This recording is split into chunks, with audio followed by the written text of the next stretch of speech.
اب آئیے ہم تھوڑی ڈیٹیل سے آتے ہیں. اب یہ کیسے کیسے میتھڈ آئے ہیں، اس کے لیے تصوف ہی کے جو آج کل کے کچھ اسکالرس ہمارے زمانے کے ہیں، تو انہی کی بک سے میں نے یہ عرض کیا، تو آپ کے سامنے عرض کر دیتا ہوں. ایک تو حسن سنجری صاحب، ان کی بک ہے قواعد الفوائد. اسی طرح پاکستان کے محمد طاہر القادری صاحب کے تذکرے اور صحبتیں، ان کی بک ہے. محمد الیاس قادری صاحب کی کتاب ہے، انہی کے اپنی شاید نہ ہو، انہی کے شاگردوں نے لکھی ہو کہ پیٹ کا قفل مدینہ یہ کرنا چاہیے. تو یہ ان کے میتھڈ ہے. تو یہ میتھڈز ہیں کہ جس میں پھر آہستہ آہستہ اسی پیریڈ میں 150 ٹو 350 ہجری میں جو طریقے آنے لگے. اب عبادت میں غلو. اب یہ غلو کا مطلب ہوتا ہے بہت زیادہ ایکسٹریمزم کرنا. مثال کے طور پر یہ ایگزامپلز ہیں کہ جو انہی بکس کو آپ پڑھ لیجئے انہی اسکالرز کی، تو آپ کو آ جائیں گے. میں آپ یہ اوور ویو بس مختصراً عرض کر دیتا ہوں کہ جیسے 40 سال تک ساری رات عبادت کرنا. اب یہ اس کو ٹارگٹ کر لیا کہ بس اب 40 سال تک پوری رات عبادت کرنی ہے، نیند نہیں کرنی پوری. یعنی نیند کو کم کرو اور بھوک کو کم کرو اور ازدواجی تعلق کو بہت کم کرو. تو یہ کرنے کا میتھڈ آیا. 40 سال تک مکہ مکرمہ تک سفر اور حج اور ہر قدم پر 2 رکعت نماز. اس طرح کیا آیا کہ اب یہ جیسے کئی اس پیریڈ میں جن کو تصوف کا شوق تھا، تو اب وہ 14 سال تک سفر کرتے رہے. یعنی اس زمانے میں ظاہر ہے کہ ویسی ٹرین اور بسیں اور ہوائی جہاز تو تھے نہیں، لیکن چلے اونٹ اور گھڑے تو تھے اور گھوڑے تو تھے نا، لیکن اس کو بھی چھوڑ کے پیدل چلتے ہوئے مکہ مکرمہ تک آنا اور حج کرنے کے لیے. لیکن اس کے لیے 14 سال. اور اس کے لیے بعض ایسے بھی تصوف کا شوق جن میں تھا، تو وہ ایسا کرنے لگے کہ صرف ایک سٹیپ لیا، ایک سٹیپ پہ 2 رکعت نماز پڑھی، پھر اگلا سٹیپ لیا 1 رکعت، تبھی جا کے 14 سال گزرے نا. یعنی اب یہ کہاں سے آئے یہ لوگ؟ یہ لگتا یہی ہے کہ خراسان سے آئے ہوں گے کہ جن میں بدھ مت کا اثر ابھی تھا. اسی طرح کرسچینٹی کا اثر یہ افریقہ میں تھا، ایجپٹ میں تھا، اور اسی طرح اسپین میں تھا. تو وہاں سے بھی جو اتنے لمبے لمبے سفر میں ایسے آنے لگے. کئی دن تک بغیر افطار کے روزہ کرنا. یعنی کئی دن کے روزے بھی کچھ لوگوں نے کر لیے. اب یہ پریکٹیکلی کر کیسے لیے اللہ بہتر جانے. لگتا یہی ہے کہ ہو سکتا ہے کہ جب یہ روزے اتنے بڑے نہ ہوں، کوئی سردی ہوتی ہوگی تو کچھ زیادہ کر لیتے ہوں گے، یا اگر افطاری کرنی بھی ہے تو تھوڑی سی کھا لی. اور یہ نفل روزے، ایک رات میں 1000 رکعت، اس کو ٹارگٹ کر لینا. یعنی پوری رات ہی عبادت اس طرح کر لیں گے. ایک ماہ رمضان میں 61 مرتبہ قرآن مجید کا اختتام کرنا. یعنی بار بار قرآن پاک کو 61 ٹائم. یعنی اس کا مطلب ہے کہ ایک دن میں 2 مرتبہ پورا قرآن پڑھ لینا. وہ شوق آیا. تو یہ ایک ایگزامپلس تھیں کہ جس میں عبادت میں غلو آنے لگا.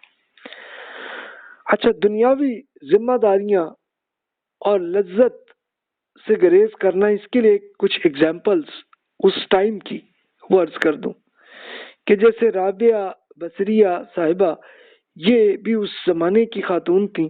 انہوں نے نکاح نہیں کیا، تو کسی نے ان کو مشورہ دیا کہ بھی آپ کیوں نہیں کرنی شادی؟ تو وہ فرمایا انہوں نے کہ جی پھر جس کو اتنے غم ہو اس کو نکاح کی کیا تمنا ہو سکتی ہے. نہیں کی انہوں نے شادی. حکومت چھوڑنا، اس کے ایک ایگزامپل ہے کہ یہ ایک بلخ کا ایریا، ابراہیم بن ادہم ایک وہاں کے حکمران تھے، بادشاہ تھے بلخ. اب یہ بلخ جو ہے یہ غالباً ایران کے ہے یا تاجکستان کے ایریے میں. تو وہاں پہ وہ تھے. تو اب ان پہ کیا ہوا؟ ان صاحب نے یہ کہ ایگزامپل ہیں جس سے آپ کو اندازہ ہوگا کہ اس ٹائم میں تصوف کیسا آ رہا تھا، کہ تاریک اور بھیانک غار میں عبادت اور فیملی سے دور ہونا، یعنی انہیں حکومت چھوڑ دی اور حکومت چھوڑ کے تھے بادشاہ، لیکن ان میں یہ آنے لگا، یہ شوق آیا۔ اسی طرح اسی ٹائم کے ایک اسکالر نہیں تھے بلکہ ایک وہ صوفی تھے، بایزید بستامی صاحب، انہوں نے صحراؤں میں سفر کرنا اور عبادتیں کرنا، یعنی تاکہ ہم اپنے جسم کو تکلیف دے سکیں، یعنی صحرا میں مسلسل گرم ہی رہتا ہے نا معاملہ، تو وہیں پہ جاؤ اور بس صرف عبادت کرو، کچھ نہ کرو۔ کھانے کو کم سے کم کرنا اور ٹھنڈا پانی چھوڑنا، اس کے لیے کچھ صوفی جو حضرات ہیں جیسے داؤد طائی، بشر بن الحارث اور سری سکتی صاحب جو ہیں، تو ان کا یہ شوق تھا کہ کھانے کو کم سے کم کریں۔ سہل بن عبداللہ تستری اور عبد الوہاب شعرانی صاحب نے 40 دن بھوکے رہنے کی ایک ٹارگٹ کیا ہوگا انہوں نے، ٹھیک ہے، ہو سکتا ہے تھوڑا بہت کیا کھایا بھی ہو تو وہ نہیں۔ اچھا، اب دیکھیے کہ فائنینشلی سب چیزیں چھوڑ دی، لیکن ہوتا یہ تھا کہ ظاہر ہے کہ ان کے مریدین کہ جو ان سے امپریس ہوتے تھے تو وہ ان کے لیے کھانا لے آتے تھے، کچھ نہ کچھ لے آتے تھے، تو ٹھیک ہے تھوڑا بہت کھا لیتے ہوں گے، لیکن زیادہ سے زیادہ بھوکے رہنا یہ ان میں شوق آنے لگا۔ تو یہ سارے جن بزرگوں کے نام میں نے آپ کے عرض کر دیے صوفی کے، تو یہ اسی 150 to 350 ہجری کے زمانے کے یہ بزرگ گزرے۔ صالحین میں اصلاح کی کاوش یہ کی گئی کہ بھی شادی کرو اور کچھ نہ کچھ کسب معاش کرو، یعنی کچھ نہ کچھ کماؤ بھی تو صحیح نا، تاکہ اس کے لیے کرو۔ اس کے لیے ایک اسکالر تھے حارث محاسبی صاحب، تو محاسبی صاحب ان کا پچھلے لیکچرز میں آپ نے سنا ہوگا 243 ہجری میں وہ فوت ہوئے ہیں۔ ان کی کتاب ہے المقاصد والورع، یعنی آپ کو عبادت کا شوق ہے تو بھئی پھر بھی کچھ نہ کچھ شادی اور کسب معاش تو کرو نا، تاکہ اس دنیا کے اندر جو رسپانسبلٹیز ہے وہ بھی تو پوری کرو۔ تو انہوں نے یہ سجیشن دی، لیکن ظاہر ہے کہ ان کی سجیشنز کو زیادہ صوفی حضرات نے قبول نہیں کیا، تو یہ معاملہ ایسا بھی چلتا رہا سلسلہ۔ اچھا، اب یہ خوش عقیدگی اور علمی ذہنیت سے گریز یہ ہونے لگا۔ اس کے لیے وہ ایک بڑی اگزامپل ہے جو میں عرض کر چکا کہ جعلی احادیث جو محدثین کی کتابوں میں شامل ایڈ ہو گئی تھی کسی طرح، جس اسکالر نے بھی ان کو کیا، جو بھی حدیث ہے جیسی بھی ہے انہوں نے لکھ دی، تو وہ بھی حدیث کے اندر ابھی بھی وہ جعلی حدیث موجود ہے، اور وہ صوفی حضرات میں زیادہ پھیل رہی تھی۔ محدثین پر غیبت کا الزام بھی انہوں نے لگایا۔ اچھا، یہ ایک بڑا دلچسپ کیس تھا کہ اب وہ صوفیہ پہ کچھ محدثین، جنہوں نے، یہ محدثین وہ اسکالرس تھے کہ جنہوں نے حدیث کو ریسرچ کیا کہ جناب یہ ریلائبل ہے کہ نہیں ہے، تو وہ کرتے کرتے انہوں نے کیا کہ نہیں جی، یہ دیکھیں یہ فلاں صاحب جو ہے وہ تو اس طرح سے، وہ تو کبھی ملاقات ہی نہیں ہوئی ان کی جس پہ وہ اپنے استاد کو بیان کر رہے ہیں، تو یہ کیسے پتا چلے کہ یہ حدیث ان کی واقعی ریلائبل ہے کہ نہیں ہے، اس طرح کا ریسرچ ہوا۔ تو پھر صوفیوں نے ان پہ اعتراض کیا کہ بھی آپ تو غیبت کر رہے ہیں ہماری، بھی یہ کہا گیا کہ یہ فلاں صاحب تو یہ تو جھوٹی حدیث جو ہے وہ بیان کر رہے ہیں، اس طرح کی بات محدثین نے کی۔ تو جناب صوفیوں نے کیا کہ یہ دیکھو ہماری غیبت کر رہے ہو، یہ تو نہ کرو۔ تو کس طرح کا ایک معاملہ ہوا، تو اس پہ ایک محدث اسکالر نے بڑے ایک مذاق میں تو انہوں نے کہا کہ بھئی آپ یہ کہہ رہے ہیں تو پھر آئیے پھر ہم غیبت کرتے ہیں، آ جائیں اکٹھے ہو جائیں، مل کے کرتے ہیں غیبت۔ تو یہ ایک مذاق تھا۔ یہ کیوں تھا ان کا کہ ان کا کہنا یہ تھا کہ جناب ہم کسی پرسنل انسان کی پرسنالٹی پہ ہم بات نہیں کر رہے، بلکہ جن جن لوگوں نے حدیث کی بات کی ہے تو ہم اس کی ریسرچ کرتے ہیں، دیکھتے ہیں کہ تاکہ پتہ چلے وہ بندے ریلائبل ہیں جن سے یہ حدیثیں آ رہی۔ اچھا، پھر خوش عقیدگی کی ایک کرامتوں کی داستانیں بڑی عام ہونے لگی صوفیوں میں۔